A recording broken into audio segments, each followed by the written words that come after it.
का क्या महत्व है, क्या महिमा है और जो कार्यक्रम आयोजित किए जा रहे हैं आपके द्वारा, इस विषय में भी आप पूरा ध्यान दीजिएगा। हरे कृष्णाय वासुदेवाय हरये परमात्मने प्रणतक्लेशनाशाय गोविंदाय नमो नमः। गुरुर्ब्रह्मा गुरुर्विष्णु गुरुर्देवो महेश्वरः गुरु साक्षात् परब्रह्म तस्मै श्री गुरुवे नमः।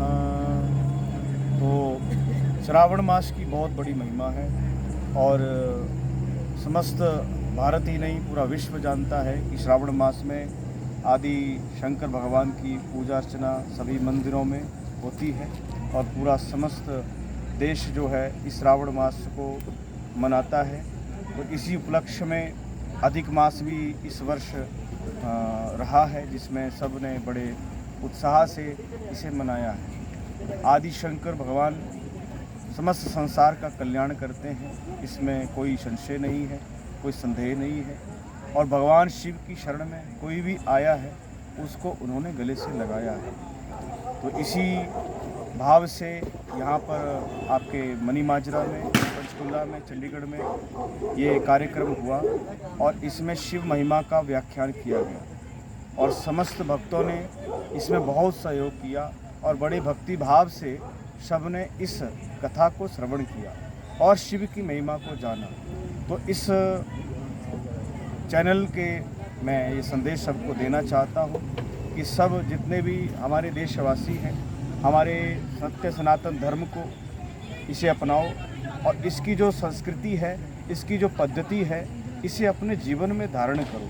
क्योंकि हमारा जो धर्म है, आज हमारे धर्म के ऊपर बहुत सारी टिप्पणियां हो रही हैं जिससे बड़ा दुख लगता है कि हमारे सनातन के लोग ही इस पर टिप्पणियां कर रहे हैं। इसलिए ज़्यादा मैं ना बोलता हुआ एक ही बात कहूँगा कि जिस भगवान शंकर को पूरी दुनिया पूजती है, उन्होंने काल विष जो सर्प है उसे गले से लगाया। माने कि हमें जीवन में शत्रु नहीं बनाने, सबको एक भाव से देखना है और एक होकर के अपने धर्म के लिए जुड़ना है। तो सभी एक हो जाओ और अपने सत्य सनातन के लिए जियो, सत्य सनातन में रहो और सत्य सनातन संस्कृति को घर घर में पहुंचाओ। यही सत्य है और इसी के साथ हमें अपना जीवन जीना है। इसी के लिए समस्त कमेटी ने ये सहयोग किया है, बहुत अच्छा कार्यक्रम किया। इन्होंने शिव तत्व की कथा, शिव महापुराण की कथा को करवाया इसीलिए कि आज हमारा समाज एक हो सके। महाराज, आपने झांकियों के बारे में विषय में भी बात की है, क्या मुद्दा है, क्या होना चाहिए? और हाँ, झांकियों के भी बारे में मैं सबको स्पष्ट करना चाहता हूँ कि झांकियाँ जो हैं, जो भगवान शिव को, राधा कृष्ण को आज सभी ने, हमारे ही सनातनियों ने इसे मदारी बना दिया और जगह जगह ऐसे भगवान शिव को, भगवान कृष्ण को दिखा रहे हैं जैसे भगवान शिव बहुत बड़े नशेड़ी थे और कृष्ण भगवान बहुत बड़े नाचने वाले थे। हम ना शिव बन सकते हैं ना हम कृष्ण बन सकते हैं, हम उनके जीवन को अपने जीवन में उतार सकते हैं। इसलिए ये जो झांकियों का कार्यक्रम अब शुरू हो गया है, धार्मिक कार्यक्रमों में, जागरणों में, कथाओं में और भी सड़कों के ऊपर भगवान देवी देवताओं को नचाया जा रहा है। ये आगे आने वाले समय के लिए बहुत बड़े विनाश का कारण बनेगा, इसमें ही सत्य है और इससे लोगों को जागरूकता आनी चाहिए।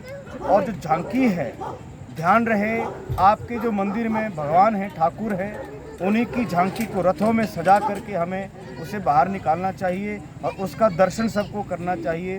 जैसे हमारे जगन्नाथ जी का दर्शन होता है, काशी विश्वनाथ जी का दर्शन होता है, उसी प्रकार से सबको उनकी झांकी का दर्शन सबको करवाना चाहिए। ना कि अमुक किसी भी व्यक्ति को हम झांकी बनाएं जिससे हमारे देवी देवताओं का अपमान होता है।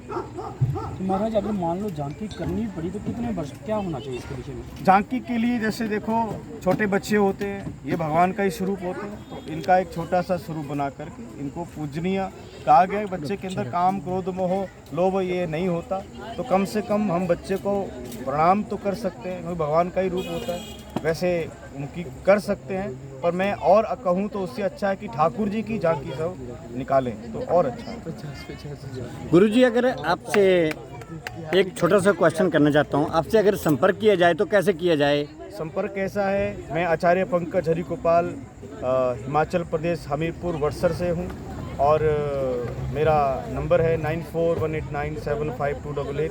इस नंबर पे कांटेक्ट कर सकते हैं।